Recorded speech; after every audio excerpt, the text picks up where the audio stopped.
So நாம் இந்த வீடியோவில் வந்து பார்த்தீங்கன்னா magnetic field due to long straight conductor carrying current அப்படின்னா வந்து என்னன்னு பார்க்கலாம். ஸோ கொஷின் வந்து பேசிக் கான்செப்ட் வந்து என்னன்னு பார்த்தீங்கன்னா, ஒரு கண்டக்டர் வந்து எடுத்துக்கிறீங்க, புரியுதா? அந்த கண்டக்டர் வழியாக வந்து கரண்ட் ஃப்ளோ ஆச்சுன்னா அந்த கண்டக்டரை சுற்றி பார்த்தீங்கன்னா மேக்னெட்டிக் ஃபீல்டு வந்து ப்ரொடியூஸ் ஆகும். நம்ம இந்த பீன்கிற பாயிண்டில் வந்து எவ்வளோ மேக்னெட்டிக் ஃபீல்டு வந்து ப்ரொடியூஸ் ஆகும் அப்படின்னு கண்டுபிடிக்கிறது தான் இந்த கொஷின். ஸோ அதுக்கு நாம் என்ன பண்ணுறாங்கன்னா, இந்த கண்டக்டரோட என்டையர் லென்த் வந்து எக்ஸாம்பிளுக்கு எல்னு எடுத்துக்கிறோங்கன்னா அதில் ஒரு ஸ்மால் எலமெண்ட்டை மட்டும் கன்சிடர் பண்ணுறாங்க. டிஎல்னு என்டையர் லென்த்தில் ஸ்மால் லென்த்தை மட்டும் கன்சிடர் பண்ணுறாங்க. அந்த ஸ்மால் லென்த்தால் வந்து இங்கே பீன்கிற இடத்துல வந்து எவ்வளோ மேக்னெட்டிக் ஃபீல்டு வந்து கிடைக்கும் அப்படிங்கிறத கண்டுபிடிக்கிறோங்க. அது கண்டுபிடிச்சிட்டு உடனே பார்த்தீங்கன்னா லிமிட் வந்து அப்ளை பண்ணிவிட்டு நம்ம என்டையர் லென்த்துக்கு வந்து அதாவது ஒய் டேஷ்னு எடுத்துக்கிறோங்க. அந்த என்டையர் லென்த்தால் இங்கே பீன்கிற பாயிண்டில் வந்து எவ்வளோ மேக்னெட்டிக் ஃபீல்டு வந்து இருக்கும் அப்படின்னு பார்க்குறது தான் இந்த கொஷின். ஸோ இங்கே வந்து மேக்னெட்டிக் ஃபீல்டு வந்து கண்டுபிடிக்கிறதுக்கு நம்ம பயட்-சாவர்ட் லா வந்து யூஸ் பண்ணுவோங்க, புரியுதா? ஸோ இதுதான் வந்து பேசிக் இதோட கான்செப்ட். ஸோ டயக்ராம் ஃபஸ்ட்டு நீங்கள் ஒரு லைன் வரைஞ்சிடுறீங்க, அதுக்கு ஒய் டேஷ்னு நேம் கொடுத்துட்றீங்க, அதோட சென்டர் பாயிண்ட் வந்து ஓன்னு எடுத்துக்கிறீங்க. ஸோ அந்த கண்டக்டர் வழியாக ஃப்ளோ ஆகிற கரண்ட்டை வந்து ஐன்னு எடுத்துக்கிறேங்க. அடுத்தது அந்த ஓலேருந்து பார்த்தீங்கன்னா ஏ டிஸ்டன்ஸில் பீன்கிற ஒரு பாயிண்ட் வந்து எடுத்துக்கிறோங்க, புரியுதா? அதே மாதிரி நாம் அடுத்தது ஸ்மால் லென்த் வந்து கன்சிடர் பண்ணுமா, அதனால் அதுக்கு வந்து ஏபின்னு நேம் கொடுத்துக்கோங்க. அதோட லென்த் வந்து டிஎல்னு அர்த்தம். ஸோ டிஎல்னாவே நம்மளுக்கு ஸ்மால்னுங்கிறது தான் அர்த்தம், புரியுதா? அது எடுத்துக்கிறோங்க. நெக்ஸ்ட்டு வந்து இந்த ஏக்கும் இந்த பிக்கும் உள்ள டிஸ்டன்ஸை வந்து ஆறுன்னு எடுத்துக்கிறோங்க. அடுத்தது வந்து இங்கே ஒரு லைன் ஒன்று வரைகிறேங்க. லைன் வரைஞ்சி அதுக்கு சீன் நேம் கொடுத்துட்றேங்க. அதே மாதிரி இங்கே பார்த்தீங்கன்னா மேலே இதோட ஆங்கிள் வந்து இங்கே π/2, அதே மாதிரி இங்கே π1ன்னு எழுதுறேங்க. π2, இங்கே வந்து π1. ஸோ இந்த ஆங்கிளுக்கு ஒன்று வந்து π யூஸ் பண்ணுறேங்க, இந்த ஆங்கிளுக்கு வந்து dπ யூஸ் பண்ணுறேங்க, அதே மாதிரி இந்த ஆங்கிளுக்கு வந்து தீட்டான்னு யூஸ் பண்ணுறேங்க. ஸோ இந்த டிஎல்லால் வந்து இங்கே பீன்கிற பாயிண்டில் வந்து நீங்கள் மேக்னெட்டிக் ஃபீல்டு வந்து கண்டுபிடிக்கும் போது இந்த ட்ரையாங்கிள் எடுத்துக்குவீங்க. மொத்தம் 3 ட்ரையாங்கிள் எடுத்துக்குவீங்க. ஸோ இந்த ஃபஸ்ட்டு ட்ரையாங்கிள் இது எடுத்துக்குவீங்க, செகண்ட் ட்ரையாங்கிளாக இது எடுத்துக்குவேன், தேர்ட் ட்ரையாங்கிளாக இது எடுத்துக்குவேன். ஸோ இந்த 2 ட்ரையாங்கிளுக்கும் இந்த இதில் இருக்கிற ட்ரையாங்கிளுக்கு சைன் தீட்டா ஃபார்முலா யூஸ் பண்ணுவேன், இதுக்கு வந்து நீங்கள் காஸ் தீட்டா ஃபார்முலா யூஸ் பண்ணுவோங்க. ஸோ அவ்வளோதான். அது நீங்கள்லாம் கண்டுபிடிச்சி அந்த வேல்யூ பயட்-சாவர்ட் லாவில் சப்ஸ்டியூட் பண்ணாங்கன்னா உங்களுக்கு வந்து ஆன்சர் கிடைக்கும், புரியுதா? இப்போ வந்து எக்ஸ்ப்ளனேஷன் வந்து என்னன்னு வந்து பார்க்கலாம். ஸோ ஃபஸ்ட்டு பாருங்கள், let y dash be the infinitely long straight conductor and I be the steady current through the conductor as shown in figure. So இந்த டயக்ராமில் வந்து y டேஷ்ங்கிறது தான் வந்து இன்ஃபைனட்லி லாங் ஸ்ட்ரைட் கண்டக்டர்னு சொல்கிறாங்க. அதாவது இன்ஃபைனைட்டாக இருக்கும், ஆனால் நம்ம இங்கே டயக்ராமுக்கோசரம் ஒரு ஃபைனட் மாதிரி வரைஞ்சிக்கிறோங்க. ஸோ அதன் வழியே வந்து ஃப்ளோ ஆகிற கரண்ட்டை வந்து நம்ம ஐன்னு எடுத்துக்கிறாங்க. அந்த கரண்ட் வந்து ஸ்டெடி கரண்ட்டுன்னு சொல்கிறாங்க. ஸ்டெடி கரண்ட்னா கான்ஸ்டன்ட் வேல்யூவில் ஃப்ளோ ஆகும். இப்போ ஒரு 5 ஆம்பியர் வந்து கரண்ட்டு ஃப்ளோ ஆகுதுன்னா அந்த 5 ஆம்பியரை தான் என்டையராக இருக்கணும், சேஞ்ச் ஆகாமல் அந்த கண்டக்டர் வழியாக ஃப்ளோ ஆகணும், புரியுதா? ஸோ அடுத்தது, in order to calculate magnetic field at a point P which is at a distance A from the wire. So நீங்கள் அடுத்தது வந்து நீங்கள் இங்கே மேக்னெட்டிக் ஃபீல்டு வந்து இங்கே பியில் வந்து கால்குலேட் பண்ணணும். அதுக்கு நீங்கள் என்ன பண்ணுறீங்கன்னா, அந்த கண்டக்டரோட ஆரிஜின்லேருந்து ஏ டிஸ்டன்ஸில் இந்த பாயிண்ட்டை வந்து நம்ம கன்சிடர் பண்ணிக்கணும் அப்படின்னு சொல்கிறாங்க அந்த ஒயர்லேருந்து, புரியுதா? அடுத்தது,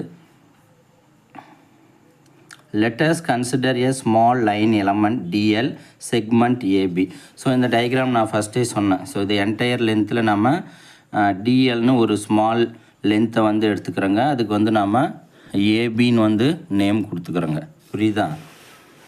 ஸோ அடுத்தது பாருங்கள், the magnetic field at a point P due to current element IDL can be calculated from by-heart-Savart law which is. So நம்ம இப்போ இந்த பீன்கிற இடத்துல மேக்னெட்டிக் ஃபீல்டு வந்து கண்டுபிடிக்கிறோங்க. எதாலனா இந்த டிஎல் லென்த்தில் ஐ வந்து கரண்ட் ஃப்ளோ ஆகிறனால அந்த ஐடிஎல் எலமெண்ட்டால் இங்கே வந்து இந்த பீன்கிற இடத்துல எவ்வளோ மேக்னெட்டிக் ஃபீல்டு வந்து நம்ம இருக்குதுன்னு கண்டுபிடிக்கிறதுக்கு நம்ம பயட்-சாவர்ட் லா வந்து யூஸ் பண்ணுறோங்க. ஸோ பயட்-சாவர்ட் லானா உங்களுக்கே தெரியும். ஸோ இது காமன் ஃபார்முலா தான்.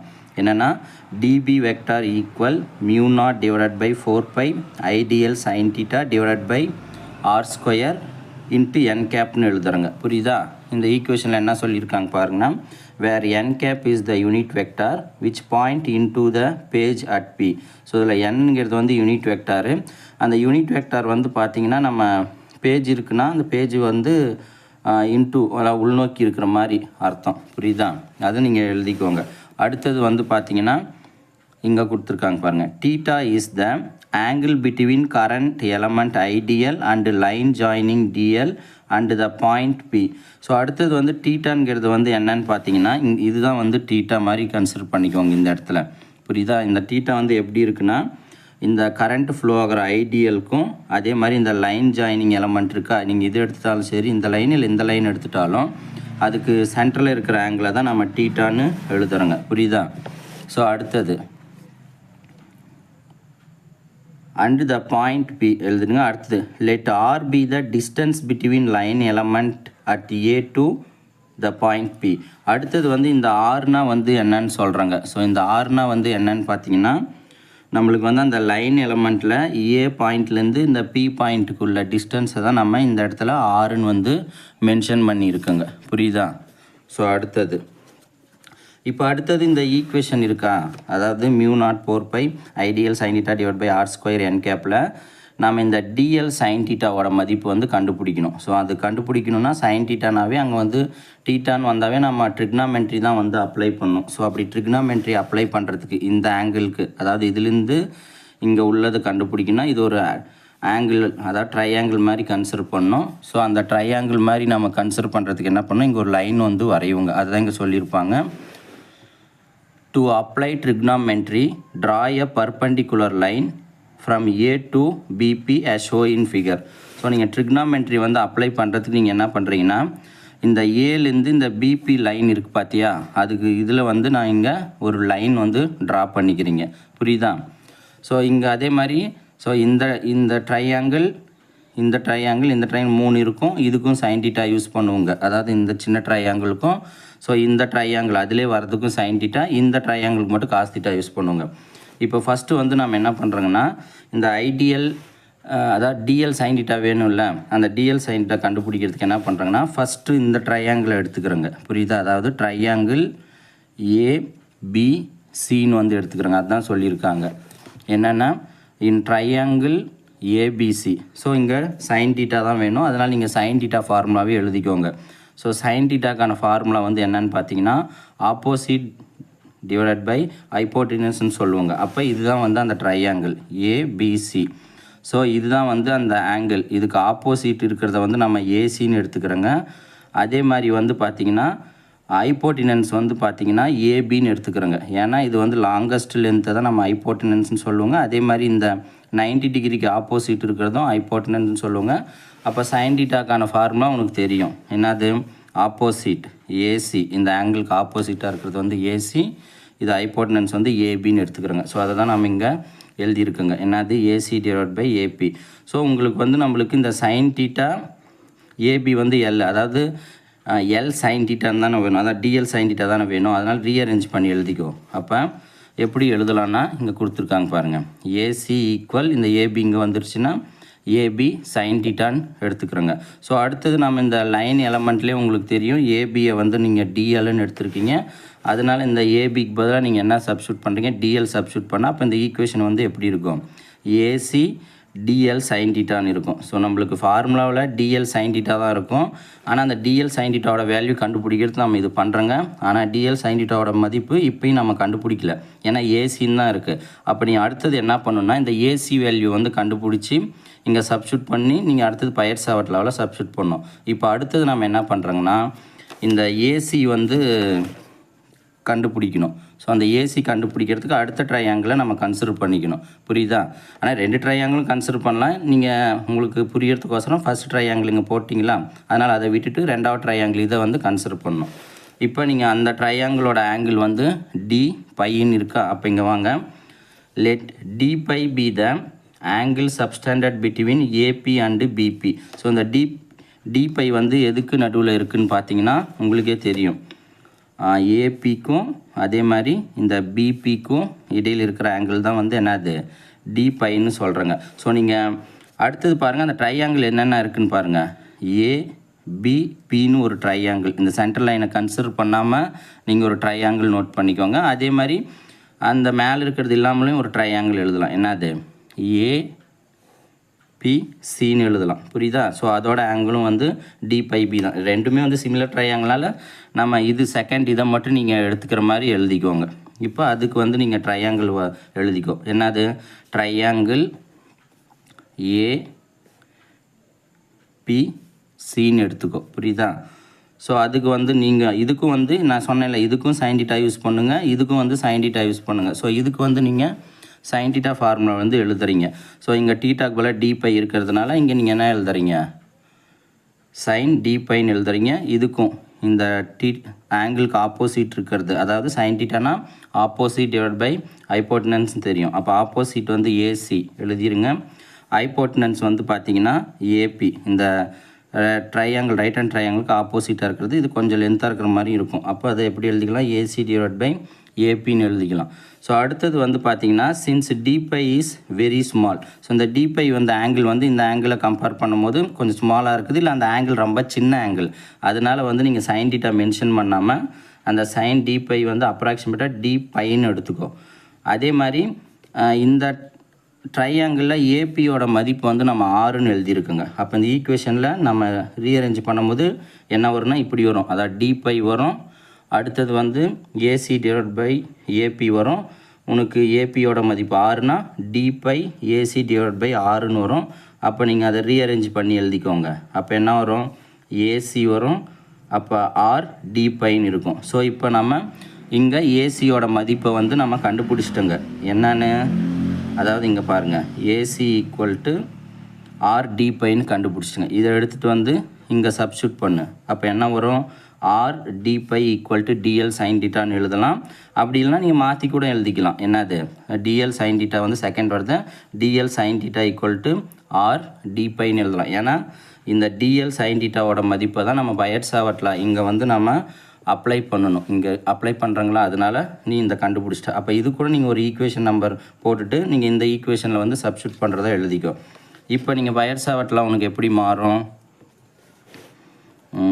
DP vector equal μ0 divide by 4π I divide by R square அங்கே இருக்குது, டிஎல் sin θக்கு பதில் ஆர் dπன்னு வரும். ஸோ இங்கே இருக்கிற ஒரு ஆரும் இதில் இருக்கிற ஒரு ஆரும் கேன்சல் பண்ணிட்டோங்கன்னா ரிமைனிங் என்ன இருக்கும், இந்த n கேப் அப்படி இருக்குது, DB vector μ0 divide by 4π I dπ divide by R n cap இருக்கும். ஸோ அடுத்தது இந்த ஈக்குவேஷனில் எல்லா வேல்யூஸும் தெரிஞ்ச மாதிரி நம்மளுக்கு இந்த ஆரோட மதிப்பு மட்டும் தெரியாது. புரியுதா? அப்போ இந்த ஆரோட மதிப்பு வந்து நம்ம கண்டுபிடிக்கிறதுக்கு இந்த ட்ரையாங்கிள் வந்து கன்சிடர் பண்ணுவோங்க. நான் ஃபஸ்ட்டே சொன்னல, இது தேர்ட் ட்ரையாங்கிள். ஸோ இதுக்கு நம்ம காஸ் θ அப்ளை பண்ணோம். ஏன்னா இந்த ரெண்டு சைடோட வேல்யூ வந்து உனக்கு தெரியும். அதனால் இந்த ரெண்டு சைடு வர மாதிரி நீங்கள் ஃபார்முலா யூஸ் பண்ணால் ட்ரிக்னாமெண்ட்ரியில் காஸ் θ தான் வரும். இந்த ஆங்கிளுக்கு ஆப்போசிட் இருக்கிறது ஆப்போசிட் சைடு, இது வந்து என்னது ஹைப்போட்டனன்ஸ் வரும், இது அட்ஜசன்ட் வரும். அப்போ நீங்கள் இதுக்கு காஸ் θ தான் யூஸ் பண்ணணும். அப்போ காஸ் dπயோட ஃபார்முலா தெரியணும். இப்போ அந்த பை வந்து எதுக்கு பிட்வீனில் இருக்குன்னு எழுதணும். இங்கே பாருங்கள் என்ன சொல்கிறாங்கன்னு, let pi be the angle between AB and OB. So in triangle எழுதிக்கோ. என்னது, இங்கே இருக்கிற ட்ரையாங்கிள் ஓபிஏன்னு எழுதிக்கோ. புரியுதா, ஓபிஏன்னு. இப்போ அதுக்கு வந்து என்னது காஸ் θ தான் யூஸ் பண்ணாங்க, டீட்டாக்கு பதில் பை எடுத்துக்க. அப்போ காஸ் θன்னா என்னென்னா உங்களுக்கு வந்து தெரியும், என்னது அட்ஜசன்ட் டிவைட் பை ஹைப்போட்டினன்ஸ்னு. ஸோ இந்த ஆங்கிளுக்கு ஆப்போசிட் இருக்கிறது இது வந்து என்னது அட்ஜசன்ட், இது வந்து என்னது ஹைப்போட்டினன்ஸ். அப்போ ஃபார்முலா எழுதிக்கோ. ஸோ அட்ஜசன்ட் வந்து என்னது இங்கே இருக்குது பாருங்கள், இங்கே இந்த டயக்ராம் ஓபி வந்து எழுதிக்கோ. அடுத்தது வந்து ஹைப்போட்டினன்ஸ் வந்து என்னது ஏபி. இங்கே ஓபி டிவைட் பை ஏபின்னு எழுதுகிறேன். ஓபியோட மதிப்பு வந்து நம்ம இங்கே என்னன்னு எடுத்துருக்குங்க, லென்த்தை ஏன்னு எடுத்துருக்குங்க. அதே மாதிரி ஏபியோட லென்த்தை வந்து ஆறுன்னு எடுத்துருக்கு. அப்போ என்ன வரும், cos phi equal to A divide by R. So நம்மளுக்கு இங்கே என்ன வேணும், இங்கே ஆர் தான் வந்து வேணும். அப்போ ஆர் வேணால் ரீஅரேஞ்ச் இன்டர்சேஞ்ச் பண்ணி எழுதுனா என்ன இருக்கும், R equal to A divide by cos பைன்னு வரும். ஸோ இப்போ இந்த ஈக்குவேஷனை எடுத்துகிட்டு வந்தால் இங்கே நீங்கள் சப்ஸ்டியூட் பண்ணணும். அப்படி சப்ஸ்டியூட் பண்ணால் உனக்கு என்ன வரும், DB vector equal to μ0 divide by 4π I அங்கே இருக்குது, I இந்த dπ தனியாக எடுத்துக்கோ, டிவைட் பை ஆருக்கு பதிலாக A divide by cos pi into N கேப்னு எழுதிக்கும். நெக்ஸ்ட் இந்த காஸ் பை வந்து டிவைடில் இருக்கிறது மேலே வந்தால் மல்டிபிள் ஆயிரும். அப்போ இங்கே என்ன ஆகும், DB vector equal to mu naught I divided by 4πa cos phi D phi N cap. அப்போ இங்கே பார்த்தீங்கன்னா இந்த டிஎல் எலமெண்ட்டால் இங்கே வர மேக்னெட்டிக் ஃபீல்டோட மதிப்பு தான் வந்து என்னென்னா நம்மளுக்கு இந்த வேல்யூஸ் கிடைக்கும்.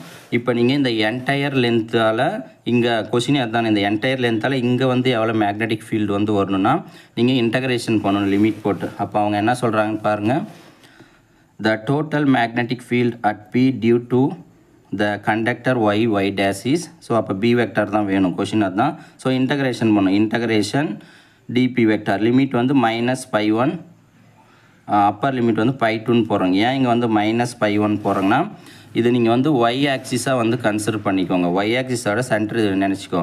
ஒய் ஆக்சிஸில் டவுனில் வந்து -y எழுதுவங்க, மேலே வந்து +y எழுதுவங்க. அதனால் +yக்கு வந்து நீங்கள் மேலே π2 போட்டுக்கோங்க, கீழே இருக்கிறதுக்கு வந்து -π1 போனுங்க. π1ன்னு இருக்குது, அங்கே ஏன் மைனஸ் வருதுன்னா நம்ம ஆக்சிஸ் படி கீழே இருக்குது, டவுனில் இருக்கிறதுனால நீங்கள் அந்த லிமிட் வந்து என்னது -π1 π2 போடுறீங்க. இப்போ அடுத்தது டிபியோட வேல்யூ இங்கே தெரியும், அதை வந்து நீங்கள் இங்கே போட்டுருங்க.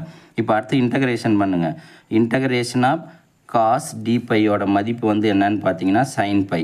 புரியுதா? அப்போ இங்கே மியூ நாட் ஐ கான்ஸ்டன்ட் வெளியே இன்டகிரேஷன் பண்ணிட்டுங்க. அப்போ mu naught I divided by 4πa integration பண்ணுங்க. sin π அப்பர் லிமிட் வந்து π/2 மைனஸ் லோயர் லிமிட் வந்து π1 இன்ட்டு என் கேப். ஸோ நீங்கள் எப்போவுமே இன்டகிரேஷன் பண்ண உடனே அடுத்த லிமிட் வந்து அப்ளை பண்ணும். ஸோ லிமிட் வந்து என்னன்னு தெரியும், அப்பர் லிமிட் மைனஸ் லோயர் லிமிட்னு எழுதுங்க. ஸோ அப்பர் லிமிட் ப்ளஸ் இருக்குது, மைனஸ் போட்டு மைனஸ் லோயர் லிமிட் வந்து -π1 இருக்கும். அப்போ அந்த மைனஸ் இன்ட்டு மைனஸ் வந்து ப்ளஸ்ன்னு எழுதிக்குவேன். புரியுதா? அப்போ இங்கே இருக்கு பாருங்கள் என்னது. So B vector equal mu naught I divided by 4πa.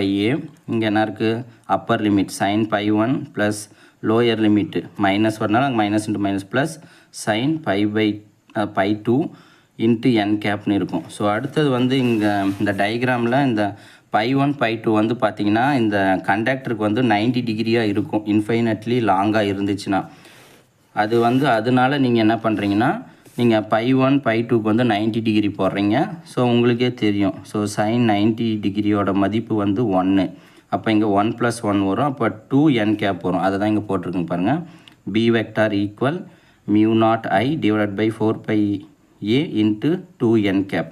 So நீங்கள் இங்கே இருக்கிற ஒரு அதாவது 2 டேபிள்ஸ் எல்லாம் கேன்சல் பண்ண 2 2s are 1, இங்கே வந்து 2 வரும். அப்போ ஃபைனலாக பி வெக்டார் என்ன வரும், B vector equal mu naught I divided by 2πa into N cap. So இதுதான் வந்து நம்மளுக்கு கிடைக்கிற ஃபைனல் ஆன்சர்.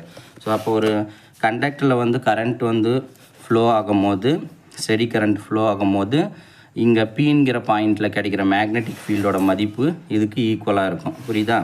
ஸோ நீங்கள் 2 கன்சருக்கு சிம்பிளாக நோட் பண்ணிக்கோங்க. இந்த டயக்ராம் வரைஞ்சிருங்க, பாயிண்ட்டை கரெக்டாக கொடுத்துருங்க. ஸோ 3 ட்ரையாங்கிளுக்கு வேல்யூ அப்ளை பண்ணும். ஸோ இந்த ட்ரையாங்கிளுக்கு அதாவது இதுக்கும் இந்த இதில் வரதுக்கு மட்டும் sin θ யூஸ் பண்ணிக்கோங்க, பெருசாக இருக்கிறது cos θ யூஸ் பண்ணிக்கோங்க. அந்த வேல்யூஸை கண்டுபிடிச்சி சப்ஸ்டியூட் பண்ணால் உங்களுக்கு வந்து ஆன்சர் கிடைக்கும். ஸோ இது வந்து இம்பார்ட்டன்ட் 5 மார்க் கொஷின். இது அடிக்கடி வந்து கேட்பாங்க, கொஞ்சம் நல்லா பார்த்துக்கோங்க.